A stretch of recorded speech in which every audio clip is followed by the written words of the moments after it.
Hello friends, क्या आपको पता है कि माता पार्वती ने एक ऋषि के यहाँ पर भी जन्म लिया था। यह बहुत लोगों को नहीं पता है। तो चलिए आज हम लोग उनके पीछे पूरी जो क्या कहानी है वो हम लोग जानेंगे और माता के उस स्वरूप के भी बारे में जानेंगे। तो वीडियो को स्टार्ट करने से पहले मैं सुचित्रा आप सभी लोगों का एक बार फिर से स्वागत करती हूँ आपके अपने YouTube चैनल पर, जिसका नाम है नॉलेज अनबॉक्सिंग बाय सुचित्रा। तो चलिए आज के वीडियो में हम लोग फिर से कुछ नया जानते हैं।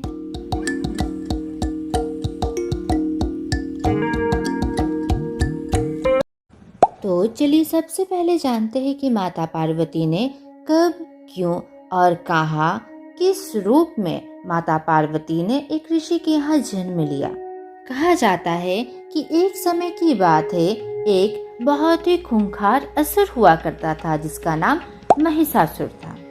महिषासुर की इच्छा थी कि उसकी मृत्यु कभी ना हो और वह अमरता को प्राप्त करना चाहता था। अमरता को प्राप्त करने के लिए उसने ब्रह्मदेव की कठोर तपस्या की। ब्रह्मदेव उस राक्षस से अत्यंत प्रसन्न हुए तथा कहने लगे, हे पुत्र, क्या वर चाहिए वह मांगो। महिषासुर ने कहा, ब्रह्मदेव मुझे अमरता का वरदान दे, मुझे कोई ना मार सके। ब्रह्मदेव ने कहा, महिषासुर यह असंभव है, यह संभव नहीं, तुम कुछ और मांगो। महिषासुर ने कुछ देर विचार किया तथा ब्रह्मदेव से कहा, हे ब्रह्मदेव, आप मुझे यह वरदान दे कि स्त्री के अलावा मुझे अन्य कोई ना मार पाए। वरदान को मांगने से पहले महिषासुर ने अपने मन में यह विचार किया था कि स्त्री दुर्बल होती है और वो किसी का क्या वध कर सकती है, इसलिए अगर मैं यह वर मांग लेता हूँ तो मैं तो अमर तो ऐसे ही हो जाऊंगा। इसी कारणवश महिषासुर ने ब्रह्मदेव से यह वरदान मांगा। ब्रह्मदेव ने महिषासुर को कहा, तथास्तु, तुम्हारी यह मनोकामना पूर्ण हो। ब्रह्मदेव महिषासुर को यह वरदान देकर वहां से चले गए। वरदान प्राप्त करने के बाद महिषासुर ने संसार में तबाही मचाना शुरू कर दिया तथा देवताओं को भी अति पीड़ा पहुंचाने लगा। वहीं दूसरी ओर माता पार्वती भोलेनाथ अपने पुत्र गणेश और कार्तिकी के साथ कैलाश पर्वत पर विराजमान थे। तभी भगवान भोलेनाथ ने माता पार्वती से कहा, देवी, अब आपको मुझसे और अपने पुत्रों से दूर होना पड़ेगा। देवी पार्वती ने भोलेनाथ से पूछा, हे प्रभु, परंतु ऐसा क्यों? भगवान भोलेनाथ ने माता पार्वती से कहा, देवी, आपको कुछ समय तक हम सभी से दूर होकर आपको ऋषि कात्यायन के घर उनके पुत्री के रूप में जन्म लेना होगा। भोलेनाथ ने माता पार्वती से कहा, देवी, वहाँ पर आपका जन्म लेना इसका एक बहुत ही महत्वपूर्ण कारण है जो कि आपको समय आने पर आपको ज्ञात हो जाएगा। माता पार्वती ने भोलेनाथ से कहा, जैसी आज्ञा प्रभु। वहीं दूसरी ओर पुत्री प्राप्ति के लिए ऋषि कात्यायन कठोर तप कर रहे थे। ऋषि कात्यायन के इस कठोर तप से देवता अत्यंत प्रसन्न हुए तथा माता पार्वती उनके घर में पुत्री के रूप में जन्म ली। माता पार्वती ने ऋषि कात्यायन के घर में जन्म लिया था। इसी कारणवश उनके पिता ऋषि कात्यायन के नाम पर उनका नाम रखा गया माता कात्यायनी। माता कात्यायनी की ही पूजा होती है नवरात्रि के छठे दिन।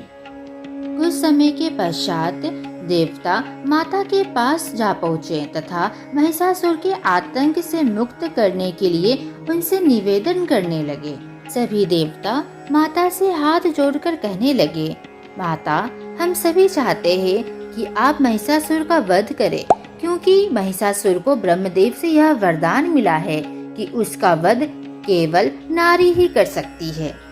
इसी कारणवश हम सभी आपके पास आए हैं। आप उसका वध करके उसके आतंक से हम सभी को मुक्त करें। सभी देवताओं की बातें सुनकर माता ने उग्र रूप धारण कर महिषासुर के पास जा पहुंची।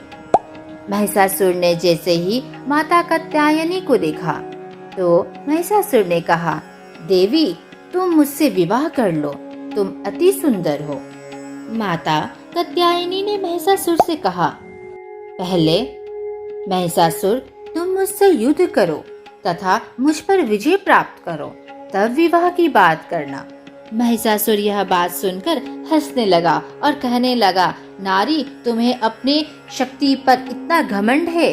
नारी में शक्ति क्या होती है, वह तो दुर्बल होती है। तुम मेरे सामने क्षणिक नहीं टिक पाओगी। और ऐसा कहकर उसने माता कात्यायनी के साथ युद्ध प्रारंभ कर दिया।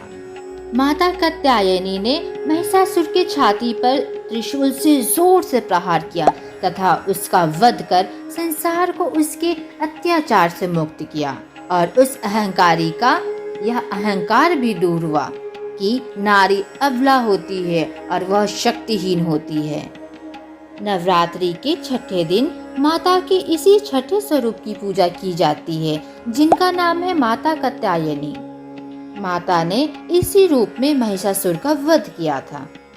कहा जाता है कि माता के इस रूप की पूजा अर्चना करने से भक्तों को बड़ी ही आसानी से अर्थ, धर्म, काम तथा मोक्ष चारों फलों की प्राप्ति होती है। उनके रोग, शोक, संताप और भय नष्ट हो जाते हैं। जन्मों के समस्त पाप भी नष्ट हो जाते हैं। माता के इस स्वरूप के बारे में ये भी कहा जाता है कि भगवान कृष्ण को पति रूप में पाने के लिए ब्रज की गोपियों ने इनकी ही पूजा की थी। यह पूजा काली नंदी यमुना के तट पर किया गया था।